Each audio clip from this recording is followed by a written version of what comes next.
This is the Moonlight Graham Show, a freewheeling conversation with the role players, the underdogs, and guys with flat-out great stories in sports.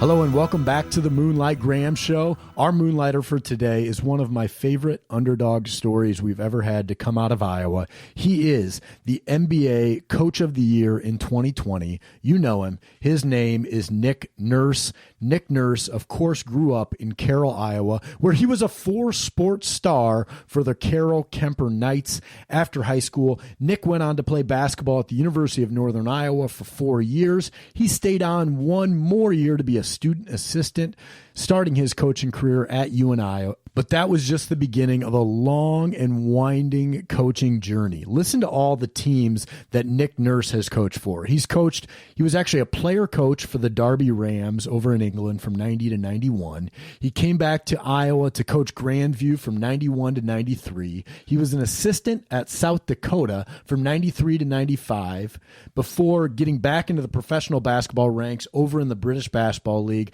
where he coached the Birmingham Bullets from 95 to 97. He coached Hellendius Oostendi, the Manchester Giants, the London Towers, the Oklahoma Storm, the Brighton Bears, the Iowa Energy from 2007 to 2011, where he won 3 division titles in the G League. He also won a G League championship with the Rio Grande Valley Vipers before finally cracking into the NBA in 2013 as an assistant for the Toronto Raptors. He later, of course, became the head coach of the Raptors in 2018, led them to a title in 2019, and was NBA Coach of the Year in 2020. Just an amazing story of perseverance, of passion for the game of basketball, and for being really darn good at coaching hoops. Nick Nurse, I was lucky enough to get him on the pod. He's got a book out right now called Rapture, 15 Teams, 4 Countries, 1 NBA Championship, and How to Find a Way to Win damn near everywhere. I've actually got the book. I've been reading a little bit of it. It's fantastic so far. Such a great story. I'm so glad that Nick Nurse wrote a book so we can learn and hear about his entire story, because he's not one of these guys, of course, that was an All-American in college, that played in the NBA, that had his foot in the door as soon as he got done playing. He has had to work his way up and pay his dues all across the basketball world. And it's so cool as an Iowan to see him do so well, and knowing how much he still loves the state of Iowa and the state of Iowa loves him back. It was so much fun to get him here on the Moonlight Graham Show. He's a Moonlighter. He's an underdog. And if you like what we're doing here on the Moonlight Graham Show, make sure to subscribe to our podcast wherever it is that you get your podcast. And we would love it, folks, if you left us a 5-star review. You can also follow the show, of course, on social media, Twitter, Facebook, YouTube. We love hearing from you guys each and every week. So enjoy today's episode with Moonlighter, Nick Nurse. But before we get to our episode, I want to talk to you about a new partner of ours. It's called the Underdog Newsletter. So the Underdog Newsletter is an email newsletter that you can sign up for online. Here's what it is. It's a bite-sized rundown of the best underdog stories in sports. You guys know we're all about the underdogs here on the Moonlight Graham Show. And what these guys do, they sift through thousands of stories each and every week and handpick the best underdog stories and deliver them into your email inbox each and every week. They deliver it the same time the Moonlight Graham Show comes out every Tuesday morning. And these guys over at the Underdog Newsletter, they celebrate the long shots, the rejects, the misfits, beating the odds, and overcoming adversity. I don't know if there's a better email subscription list that you can sign up for than the Underdog Newsletter. Here's how you find them. You head over to www.jokermag.com/newsletter, or to make it even easier, all you have to do is type in Underdog Newsletter into Google, sign up for the Underdog Newsletter. It'll come into your inbox every Tuesday morning, and let them know the Moonlight Graham Show sent you. I guarantee that you'll enjoy this Underdog Newsletter each and every week. Check them out, guys. Hey, Nick, it's Tim Flattery with the Moonlight Graham Show. Hey, Tim, it's Nick Nurse. Thanks for taking the time. I appreciate it, man. No problem. How you doing? Where you from? I'm from Fort Dodge originally, but I'm sitting in West Des Moines right now. What high school did you go to? Fort Dodge or St. Ed's? I went to St. Ed's. Awesome. As you probably know, I went to Kuemper. Big rivalry back in the day. I don't know if it is much anymore, but Well, yeah, that was actually pretty big rivalry back in the day. that was going to be my first question, Nick. Is how has the St. Edmund versus Carroll Kuemper rivalry shaped the man you are today? I don't know the answer to that, but I remember some. And what's your last name? Flattery? Flattery, yep. Seems to me when my older brothers were playing, there was a pitcher-catcher combination by the name of Flattery that were really good. Dan and Dave Flattery, or Tim and Dave, I don't remember what it was. Yeah, it was the Flattery Battery, of course. Still talked about throughout Central Iowa. So Dave is my dad, and Dan is my uncle, of course. And, there you go. Okay. So yeah, you've made the connection. There you go. So it's funny, like Fort Dodge, all roads lead back to Fort Dodge, and all roads lead back to Carroll. And you're one of those guys that has made it kind of on the national or worldwide scene, but everybody around Iowa has their own Nick Nurse story because everybody kind of feels like they know you, whether it was you coming to a basketball camp when you were a kid or kids going to Nick Nurse basketball camps. What's it like coming back to Iowa and having, a little bit of recognition now? It's interesting, right? I think obviously it's more, renowned or pronounced or whatever the right word is in my hometown and at my high school, Kuemper, right? I think it's always usually going in there to do something, honor an old coach or come back for homecoming speech or something like that. So it's always a big event. I try to get back there once every few years to throw on a basketball camp and things like that for the local kids to keep them playing the sport and learning the game and stuff like that. But it's special. I can't, I'm very, very proud of being an Iowan and very proud of where I grew up and wouldn't have changed any of it. That's for sure. How often do you and your buddies talk about the '85 state championship? Probably more often than people would think. I don't know. You know how it is these days. We got the whole team on a text group chat thing. So every now and then when something comes up, this weekend one of our teammates had a daughter playing in the volleyball state championship. So the whole team's rooting for his daughter to do well and all that stuff. So there's a pretty it's neat, right? Even 35 years later that we're all kind of still in contact with each other, and it certainly was a special time. And that's what those things are for, right? When you go through that moment together, you're supposed to be able to kind of look back on them with fondness, and our team sure does.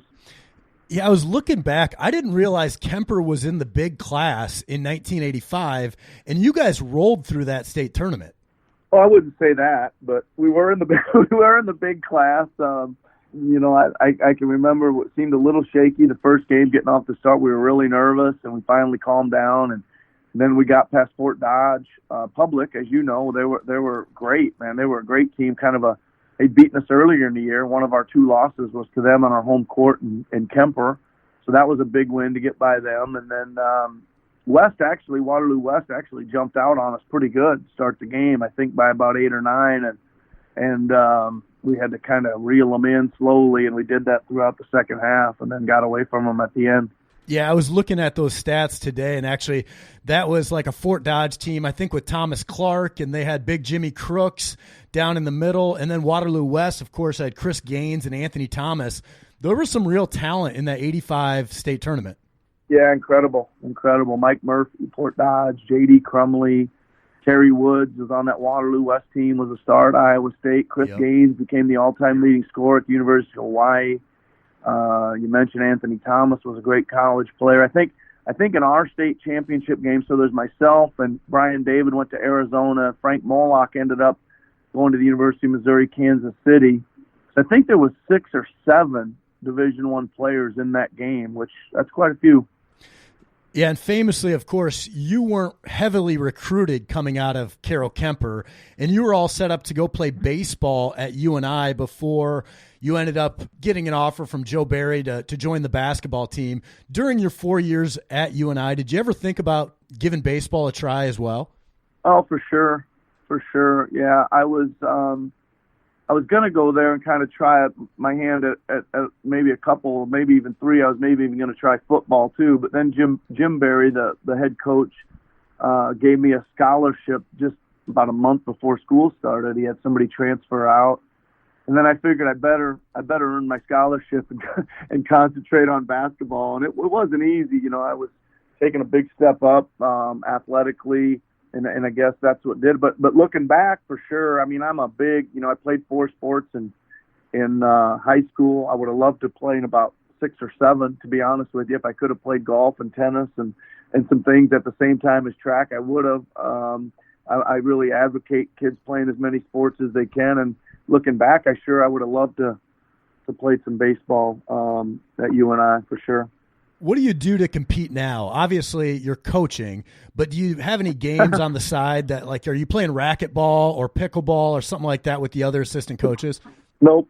I use all my competitive juices for my job, and that seems to take care of it for me. I couldn't imagine if I wasn't coaching what I would all be playing, to answer your question. But heck, I play golf, and I don't keep score most of the time. I'm just glad to be outside and kind of recharging the batteries and rejuicing it. Competitive side certainly takes over when the ball goes up each, for 100 times a year, Right. Well, you were playing a little bit right after college with the Derby Rams, and I see on your Wikipedia page you were a player coach for the Derby Rams. How do you manage being a player coach at the same time? Yeah, that was a strange situation. I was wanting to play a little bit more after my days at UNI. I wasn't going to the NBA or even the CBA or the D League or whatever, minors. I got a call from this guy, and he says, "Hey, we want you to play for us, but we also want you to coach. We hear you might be a coach or wanting to coach as well." And I said, "Sure." And a couple days later, I'm on a plane, in Derby, England, and basically, what it was like I was a point guard out there calling the plays and running the team just from the floor. And we didn't really, I had a bench coach, and, I just kind of gave him a couple simple instructions. Don't sub me out and give me the green light, things like that. Right. Things like that. But basically, just like everything else, man, you just kind of play hard, lead by example, and you end up, that's kind of how I coached that team. I was young, man. I was like 21, 22 years old at the time. So, just playing ball. Well, yeah, and then right after that, you come back to Iowa to coach Grandview at 23 years old. I mean, you probably had guys, and I think Mike Bourne was on your staff there. You guys probably had guys that were older than you on the team while you're coaching them. I'm not sure that was the case at Grandview. It was close, though. There was certainly some guys right there, similar age. Certainly at Derby, I had guys 10, 12 years old. I think my starting center was 35 years old on that team. So that was strange. I was the head coach and one of the youngest guys on the team there. That's for sure. But yeah, man, I really didn't know what I was doing. I try to apologize to those guys from Grandview every time I see them, because I didn't know what I was doing back then. I was just learning how to coach and trying to survive back in those days. Yeah, how has coaching changed? You've been coaching now for 30 years, and the game of basketball seems to have changed so much from 1990 to 2020, with analytics coming into the game. The way we communicate seems to be way different now than it was back then. So how has that affected you as a coach? Well, I tried to, be ahead of the curve a little bit. I think going over to England in 95, 96, I was pretty inclusive. I like to involve the team and the players, and I thought it was kind of us doing it together rather than them playing for me.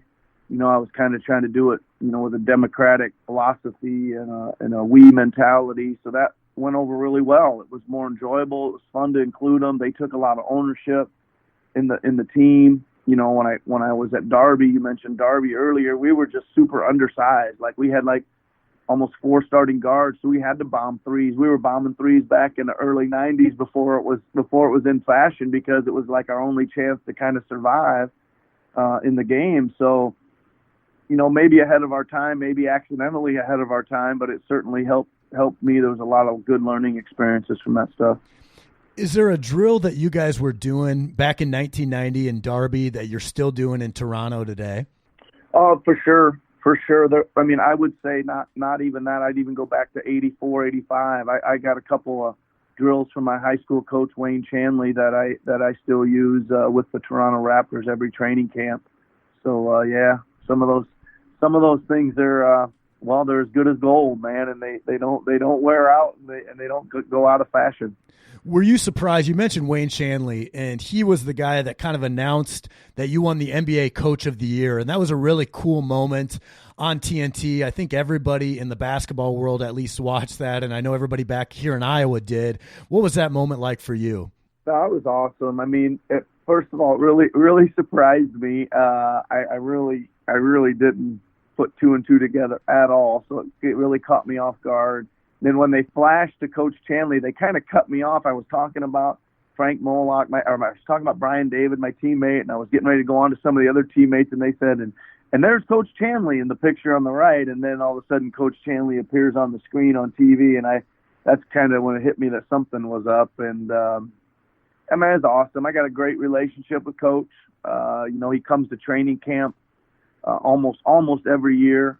And still gets out on the floor with my players, and I spend a lot of time with him. And I don't know, it was cool, to kind of bring it full circle like that.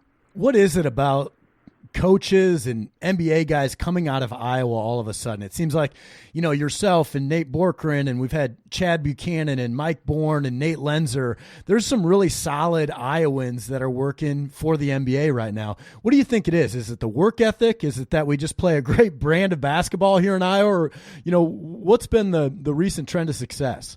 Well, I mean, I think that certainly the work ethic, right? You just mentioned a lot of really good names there. And, they're all, most of them are really close friends of mine. I know Nate very well. Chad and, Mike Bourne was on my staff. Nate obviously worked for me for a number of years.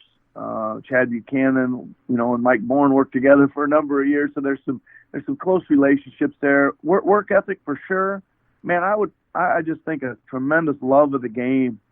Passion for the game goes at the top of the list for all those guys you just mentioned. And when you got that love and passion, it doesn't seem like work, right? You're getting out of bed early and staying up late and just chasing your dreams and your passion and chasing your goals a little bit, and happy for all those guys that they've had so much success. Back in your playing days, Nick, who is the toughest guy you ever guarded? Good question. There was a bunch of them. Obviously B.J. Armstrong, I think I held him to 29 points my senior year.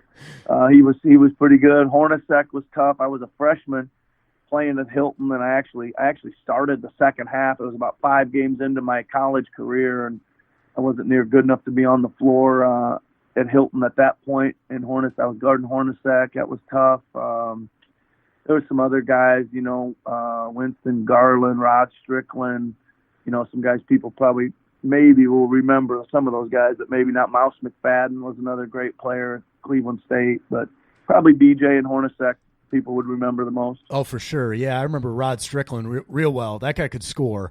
But Nick, here on the Moonlight Graham Show, we're a podcast about the underdogs, right? And you've got a great underdog story, especially coming out of Iowa. Really happy to have you here on the pod. But who is some of the best underdogs that you've coached? We've had a bunch of them, right? I think a lot of the guys I've coached have come out of nowhere and held on. Let's start with my current guy. I mean, Kyle Lowry was 7 years ago when I got here was not even a starter in the NBA. He wasn't even a full-time starter. He's still finding his feet, and now he's a 6-time All-Star. He's got an Olympic gold medal. He's got an NBA championship ring. He'd be right up there. I've never seen anybody play harder.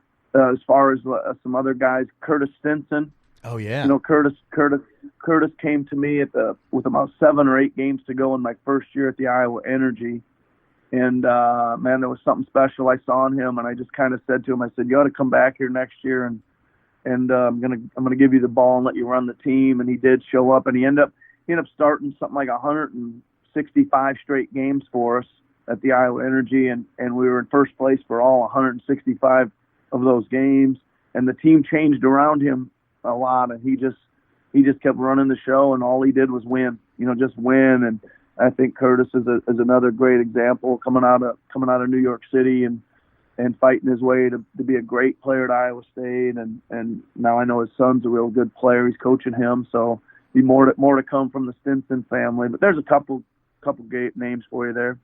Yeah, I love the Curtis Stinson story. We've had him on the podcast, and he's one of those guys that I can't believe he never had a cup of coffee in the NBA.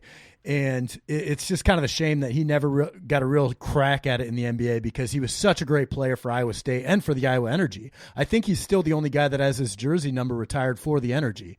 Yeah, I agree with you. That's probably the biggest thing looking back on that I can't really believe. As good as he was, and as many players as we got called up at the Energy, and as many conversations as I had with GMs and coaches in the NBA at the time that were thinking about calling him up, that nobody pulled the trigger. I would have loved to seen him just be able to pull on that jersey for at least one 10-day or a couple 10-day contracts and get out there and say he made it. But he was at the top of the minor league record books and all that kind of stuff. But he's going to have to maybe coach one of his sons to get there someday. Right. So you've coached all over the world, and you've won championships in a number of different leagues. Obviously, the most notable is the NBA championship with the Toronto Raptors. But what do you think is your best coaching job? Is there a certain season or a certain team where you look back and you think that was the best I ever was as a coach? It's a good question. I've never really thought about that one in depth like that before. I don't know. I guess I don't sit there and really grade it's hard to say, I was really good that year. I'm usually more the other way when like this year when we don't win. I'm pretty, it was a pretty rough kind of outro this year to look back for a few weeks and a month about, things you would have done differently. And that's one thing about basketball coaching it is very difficult. There's 1,000 decisions to make on a game night, and they're happening at 100 miles an hour, and there's always things you could have done different or done better, and at some point you got to let that go and get moved on to the next season. But it's hard when you don't win it. You're always thinking about rotations, substitutions, play calls. What'd you do in film, all the stuff that you do to try to get your team to play to their max effort. And we just came up a possession or two short to keep playing this year. Yeah, that had to be weird being in the bubble and losing to a team, and then you see them, I don't know whether it's in the cafeteria or walking around the campus, and you got to see those other coaches and those other players, maybe even the day before you're playing them again. Yeah, it was a little strange, right? It was a lot different than you're used to, and when you kind of are in a series that's super competitive, there's a certain mindset you're in, and it's hard to come off the elevator and bump into Brad Stevens. Hey, Brad, how was breakfast today? When you're getting ready to throw it up in a few hours and go at it. So yeah, it was tough, but it was the same for everybody. So there's no excuses. Right. Well, Nick, the way we end every episode of the Moonlight Graham Show is with the 5 big questions. So buckle your seatbelt. First question is, what's the most nervous you've ever been before a game? The most nervous I've ever been before a game, gosh, there seems to be so many of them, but most of them are a long time ago. I think I seem to be really nervous at the Iowa Energy a lot. I wanted to get that thing squared away. I don't know. I don't have a specific game, but I would say I remember being really nervous for a lot of Iowa Energy games. There you go. That'll work really well here in the Des Moines market. Second question is, what coach have you learned the most from?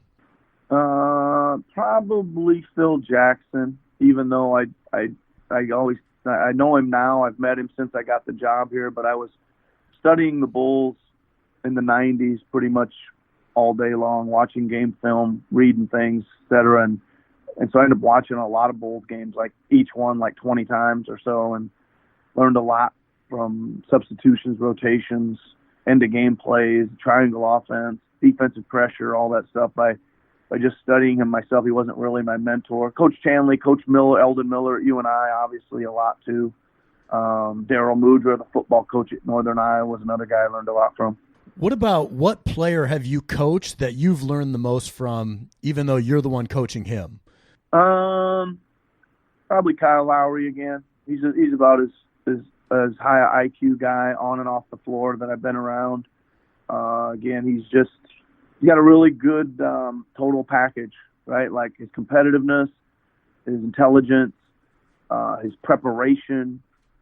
He really puts in, he does every single thing he can do to get himself ready to play. And I think that's always a learning experience. Is there one specific game throughout your career that still keeps you up at night? Yeah, probably. There's a game when Manchester Giants were playing the Sheffield Sharks. It was on Good Friday. It was for the league championship. Somehow it all worked out. It was the last game of the year.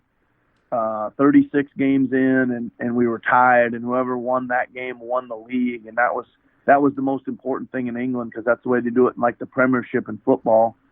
And 14,000 people showed up out of nowhere in this beautiful arena we were playing in, and Sheffield hit a shot at the buzzer to beat us by one, and I get reminded of that one a lot by a lot of people. So I guess that's the one. It seems like everybody I ever talk to in England always reminds me of that game. Quite a spectacle. Yeah, you never forget buzzer beaters like that, especially in the big games. The pain of a loss really lingers for a while. That's right. Still lingering. So, Nick, what's the best advice you've ever received? I don't know. I've received a lot of good advice over the years. Listen, I think patience is one, right? I remember one of my coaches, right when I became a young coach, I believe it was at Grandview. He was one of my assistant high school coaches, a guy by the name of Al Coster, who actually won a couple state titles, high school championships back in the early 70s. Anyway, he just kind of grabbed me and said, listen, you absolutely have the makeup to become a great coach. Just have patience and continue to learn and continue to develop yourself. Just have some patience. So I think that was pretty good advice. That is great. And I guess before we wrap it up here, Nick, I do want to give a shout out to your brother, Steve, who ended up passing along your email address to help us get together. Steve was our equipment guy. When I played baseball at UNI, Steve Nurse was our equipment guy, and just a fantastic guy. And I was reading this story that you guys had a pole vault pit in your backyard growing up. Is this true? And if it is true, what was your pole vault record? It is true. I was pole vaulting as a young kid. I had a whopping jump of 12 feet 10 inches, just under 13 feet. That's pretty good to break the school record. To break the school record by 1 inch, it was 12 feet 9 inches, I think. So I just beat it by an inch. I couldn't go any higher than that. How did you guys not snap your necks as kids, like with a pole vault in your backyard? Yeah, there was a lot of close calls. I think there was a broken bone or two. A lot of the neighbor kids were coming over to pole vault too. It was long lines, lining up. So it wasn't free from injury. Believe me, it wasn't. Oh, that's pretty great. Well, Nick, I just actually started your book yesterday. I just got it in the mail. It's called Rapture: 15 Teams, 4 Countries, 1 NBA Championship, and How to Find a Way to Win Damn Near Everywhere. It's, love what I've read so far, and congratulations on all your success. Go out and buy your book, and thank you so much for joining the Moonlight Graham Show. Thanks for having me on. Hey, hello, everybody in Iowa. Thanks, Nick. Hey guys, thanks once again to listening to today's episode of the Moonlight Graham Show. And even though I do most of the interviews here on the podcast, there is a ton of work that happens behind the scenes that you guys don't see that make each episode possible. So I got to give a shout out to the Moonlight Graham Show team. First of all, Brian Sandvig, our producer. Brian does all of the post-production work, and in real life, he's not just a podcast producer, he's also a real estate agent. So if you're looking to buy or sell a home down in the Kansas or Missouri areas, give Brian Sandvig a call. Next guy on that list is Brendan Gargano. Brendan does all of our design and artwork here on the podcast. He's one of the most talented artists I've ever met, and I love all of his work. If you need any help on the design side with logos or anything like that, give Brendan Gargano a call. The next guy on that list is Andy Flattery, my older brother. Andy, of course, has done some of the interviews here on the podcast. He also is a certified financial planner. He owns a business called Simple Wealth Planning. If you need any help in that area, check Andy Flattery out.